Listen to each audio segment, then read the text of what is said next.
Was there any need to tinker with a scheme which has been working with a process of recruitment and a system of hierarchy which has been in place for so long? Well, thank you very much for this interview. I'm grateful to you, and it's a very contemporary subject which is needs to be deliberated and discussed.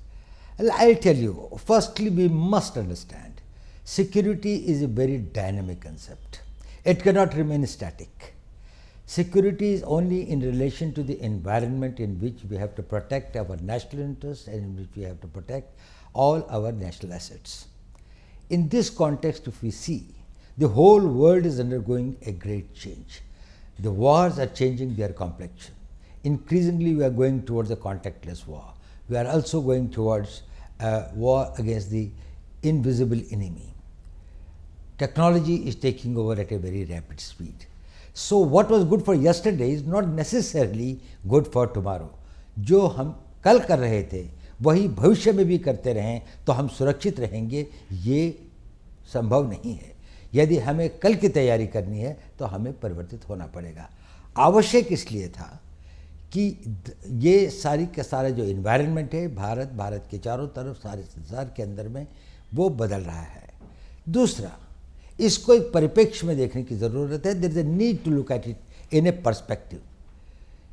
ये अग्निपथ अपने में कोई योजना नहीं है, यह अग्निपथ अपने में कोई स्टैंड अलोन साइलो नहीं है।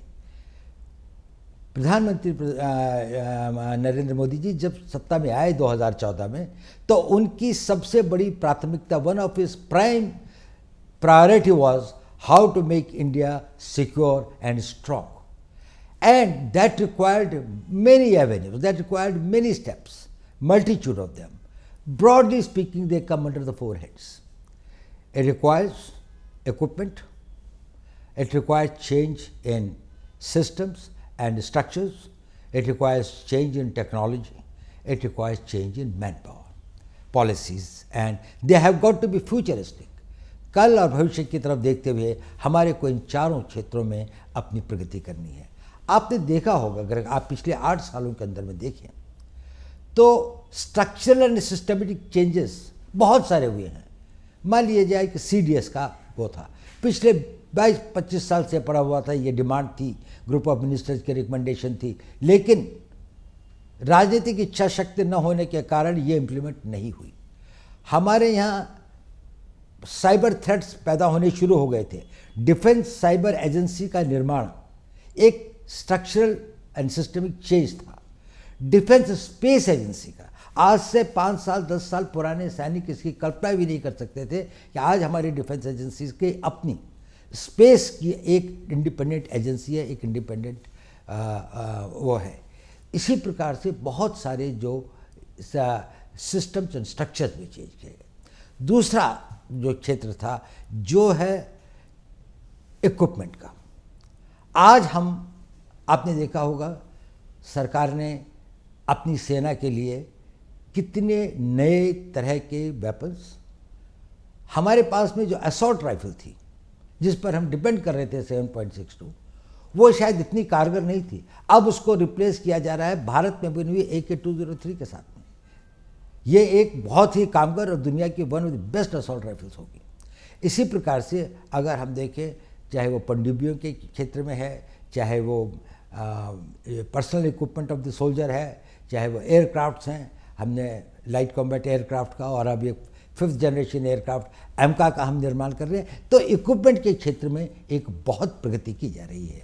और एक है टेक्नोलॉजी का फील्ड जो सबसे ज़्यादा कॉम्पिटिटिव फील्ड है। इसमें पैसा भी बहुत लगता है और बहुत कुशल वैज्ञानिकों की आवश्यकता होती है। We need the top scientist who are globally competitive and others.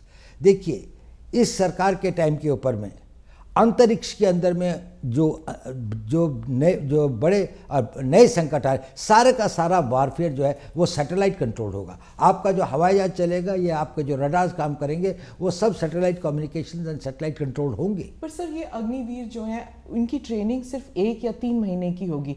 मतलब आर्मी चीफ ने कहा है दैट बाय दिसंबर रिक्रूटमेंट हो जाएगी और मार्च तक डिप्लॉयमेंट हो जाएगी। ये कहाँ से आप उनको ट्रेनिंग दे सकते हैं रेडार या सबमरीन के लिए how to run it, how will you train them इतनी जल्दी? हाँ, मैं आपको इस पॉइंट पर आता हूँ, ये बहुत अच्छा पॉइंट है, मैं आपको अभी बताता हूँ, but I just tell you, and before that let me tell you that is in the field of technology we have done a great this thing. We have got light combat aircraft, we have got AMCA, we have got submarines that we have made, we have given the nuclear submarines that we have launched, and we also became a space power. We have hit at the satellites, and the fourth pedestal of it is the manpower reorganization.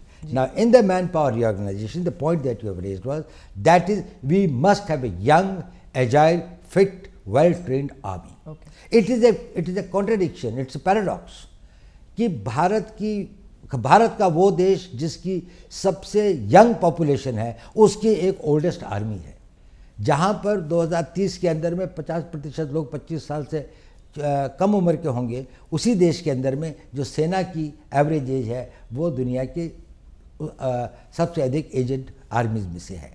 तो हमें उसको ठीक करना था. अब आपने प्रश्न किया कि यदि हमारे को अग्निवीर बनाते हैं या हम अग्निपथ के रास्ते पर चलते हैं तो किस प्रकार से हम उनकी ट्रेनिंग और उनको इक्विप कर पाएंगे इन नई चुनौतियों का, to meet the new challenges and the threats. Will they be competent enough? Now let me tell you one thing. First point you must understand, Agniveer will never constitute the whole army. Agniveer केवल पहले 4 साल में recruited जवान होंगे. बाकी लोग जो होंगे जिनका कि प्रोपोर्शन एक बहुत बड़ा होगा, वो अनुभवी होंगे. They will be experience, they will be trained and other, and these Agniveer, those who become the regulars eventually, will go through more intensive training, will acquire the experience, will become more battle worthy and more experienced over the period of time. So Indian Army at any point of time will have a large number of people who, though recruited as Agniveer, but had been specially selected for their suitability, for their fitness, for their agility, for their motivation and for their aptitude for the job, and also did not have that sort of the personal problems by which they would like to leave the army and settle for something which is more stable and a personal life. So these persons will be well trained. So it is not only that the Indian Army will be having only this component. Yes, Indian Army will constitute at the level of the Jawans and the ORs who had been recruited through the process of Agniveer, specially selected, whose work, whose performance has been monitored and digitally monitored through various complex processes over a long period of time. Selection is one part. Even when you select people who are physically fit and others, it's a very small thing. But when we observe them over a longer period of time, we are able to see that what sort of material do we have which will make the ideal soldier for the future. Imagine the army of 15 years hence, in which all those who have been recruited have come through the special 4 years probation period and then gone and joined the army. See their technical skills, see their motivation, their physical fitness and others. They will all be the people who will probably the cream of the Indian